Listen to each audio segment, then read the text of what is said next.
Dona eis Domine.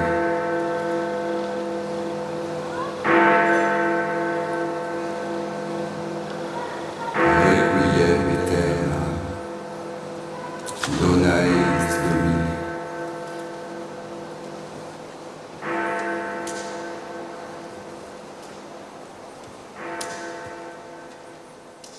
Passés.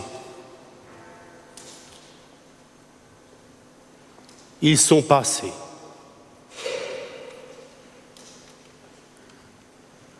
Et Saint-Saëns, aujourd'hui, mon maître, mon ami.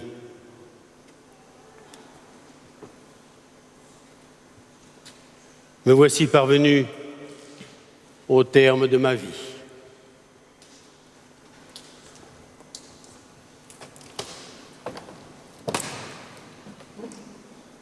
Moi, Gabriel Urbain Fauré, fils de Toussaint Honoré Fauré et de Marie-Antoinette Hélène de la Laine-la-Prade. La mort, je n'ai pas peur. Mon requiem, on a dit qu'il n'exprimait pas l'effroi de la mort. Quelqu'un l'a appelée berceuse de la mort. C'est ainsi que je sens la mort, comme une délivrance heureuse, une aspiration au bonheur d'au-delà, plutôt que comme un passage douloureux. La vie. Ah, je me souviens. J'étais enfant. Oh, tout petit enfant. 4 ans à peine. À Montgauzy, aux portes de Foix. Une grande maison austère, l'école normale d'instituteurs. Mon père, Toussaint, digne et sévère, était le directeur. À côté, il y avait une vieille chapelle avec un harmonium. Ah, bonheur.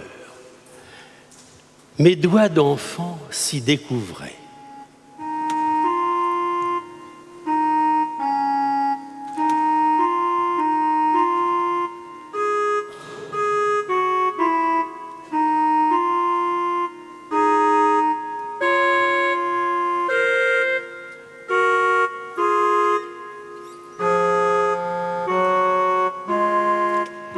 Et le vieux curé de Rieucros qui m'emmenait dans sa carriole. L'église était à moi. J'étais seul, silencieux, heureux. De l'harmonium de Rieucros aux grandes orgues de la Madeleine, trônant seul sur la haute et étroite tribune qui surmonte le porche monumental, devant ce magnifique instrument de cavaillé-colle. J'étais organiste et maître de chapelle. Un orgue construit l'année de ma naissance, 1845. Prédestination? Oh non. Je sais bien. J'ai eu un bon génie, Saint-Saëns, mon maître, que je pleure aujourd'hui. S'il ne m'avait appelé à Paris, s'il ne m'avait choisi pour le remplacer à la Madeleine, je serais encore resté engourdi, à m'engourdir devant les orgues de Saint-Sauveur à Rennes. Hélas, quel ennui! Je ne pensais à rien, ayant une médiocre idée de moi-même, une grande indifférence totale, sauf pour les belles choses et les esprits considérables, mais sans l'ombre d'une ambition. Avec Saint-Saëns, j'ai commencé à composer pour échapper à l'ennui pesant des cérémonies solennelles, à l'entêtement d'un clergé effarouché par toute innovation et à des fidèles plus épris d'Offenbach que de Palestrina. Innover. Innover. Ouvrir une brèche dans le vieux répertoire. C'est pour cela que j'ai voulu mon requiem. Il a été composé pour rien, pour le plaisir, si j'ose dire.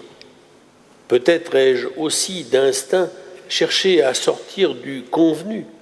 Voilà si longtemps que j'accompagnais à l'orgue des services d'enterrement. J'en avais par-dessus la tête. J'ai voulu faire autre chose. Pour rien, qui sait? Mes parents, tous deux disparus. Mon père le premier, le 25 juillet 1885. Ma mère, 2 ans plus tard. Oh, triste, triste était mon âme. Un requiem pour eux, tellement éloigné des classiques musiques funèbres, sans effet grandiose, sans colère divine, sans grand orchestre.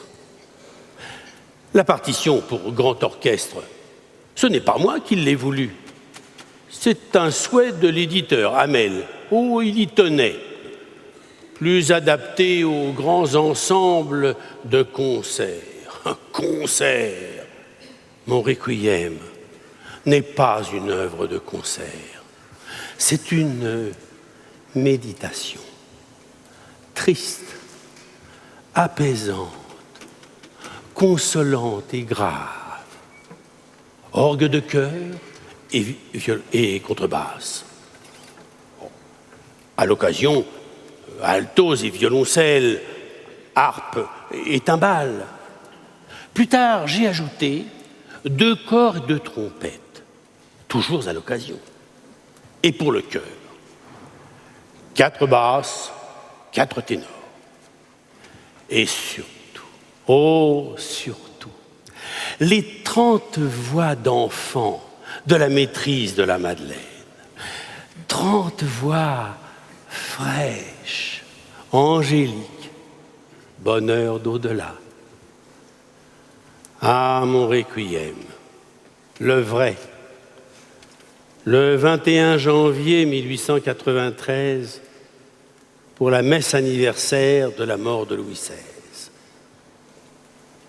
Je l'entends, je le vois. Écoutez.